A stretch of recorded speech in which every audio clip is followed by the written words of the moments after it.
¿Qué tal? Por acá les habla Sin Mentiras. Un gran placer estar de nuevo con todos ustedes. Las colas de gasolina no terminan en Venezuela. Y el presidente de la República, en rueda de prensa nacional e internacional, fue consultado al respecto. Y dijo tres cosas para el debate que yo quiero traer acá a colación. La primera es que dijo que están realizando desde el gobierno nacional un gran esfuerzo por tratar de levantar la producción de gasolina. La segunda,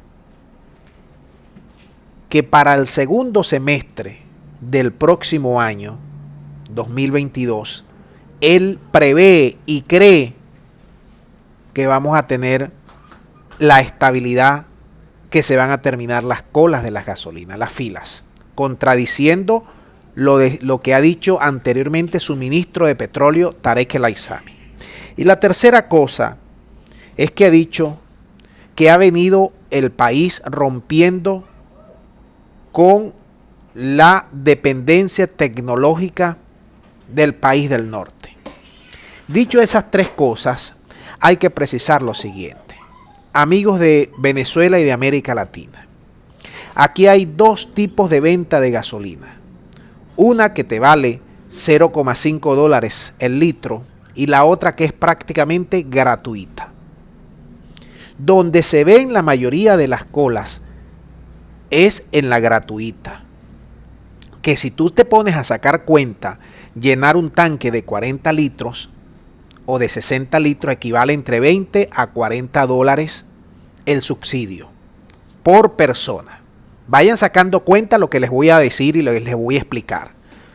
Entre 20 a 40, 50 dólares el subsidio por persona, dependiendo del tipo de vehículo, la cantidad de volumen que pueda albergar su tanque, X. Un salario mínimo en Venezuela, en el sector privado, está entre 20 a 100 dólares mensuales. Es decir, este subsidio a la gasolina se ha convertido claramente en un salario mínimo para muchos venezolanos que tienen vehículo. Usted va, pasa un día, 24 horas o 48 horas en una fila y se gana entre 20 a 50 dólares de subsidio prácticamente en gasolina, que después la revenden o la utiliza o lo que sea. Pero yo estoy haciendo paralelismo. Ahora, el ministro de Petróleo prometió gasolina para el mes de julio, que no iba a haber más cola en Venezuela. Maduro desde el año pasado ha venido prometiendo que íbamos a acabar con todo esto prácticamente. Y seguimos en lo mismo. La pregunta es la siguiente: ¿qué impide al gobierno de Venezuela elevar el precio de la gasolina? Poco a poco, como sin subsidio prácticamente, sin subsidio, dejar un solo precio. Porque el resto de los servicios, relleno sanitario, internet, telefonía, han venido subiendo poco a poco sus tarifas en dólares. Aquí estamos hablando que el gobierno está perdiendo más de 20.000 millones de dólares al mes en ese subsidio. Al año aproximadamente. Entonces, un país que está prácticamente en una economía de guerra no puede darse ese lujo de seguirlo haciendo. La pregunta es: ¿por qué lo hace el gobierno?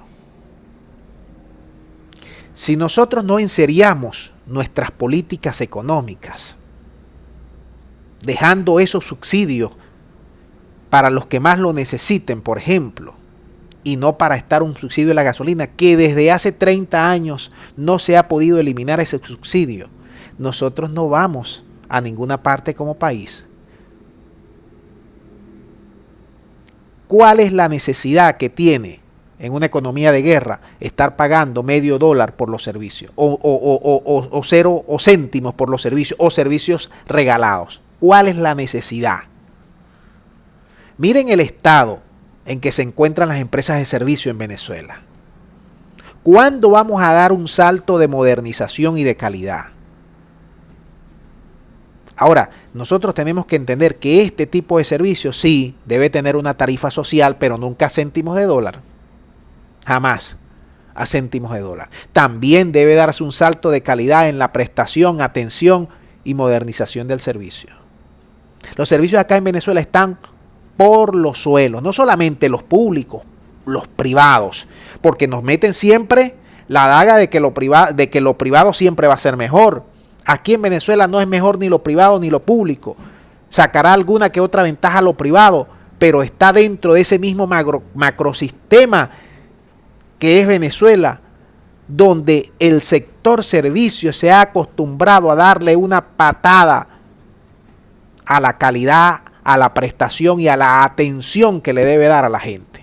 Aquí en Venezuela no gozamos, ni público ni privado, de servicios de calidad, de atención al cliente, que sea de elevada prestación.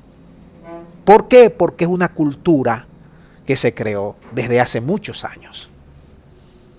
Déjame tus comentarios para seguir abordando este tema. Dime si le conviene o no al gobierno aumentar o no el precio de la gasolina. ¿Por qué no lo ha hecho en más de 20 años que tienen gobernando? ¿Cuándo damos el salto de calidad y modernización de nuestros servicios públicos? Déjame todos tus puntos de vista para seguir analizando este hecho. Muchas gracias. Será hasta la próxima.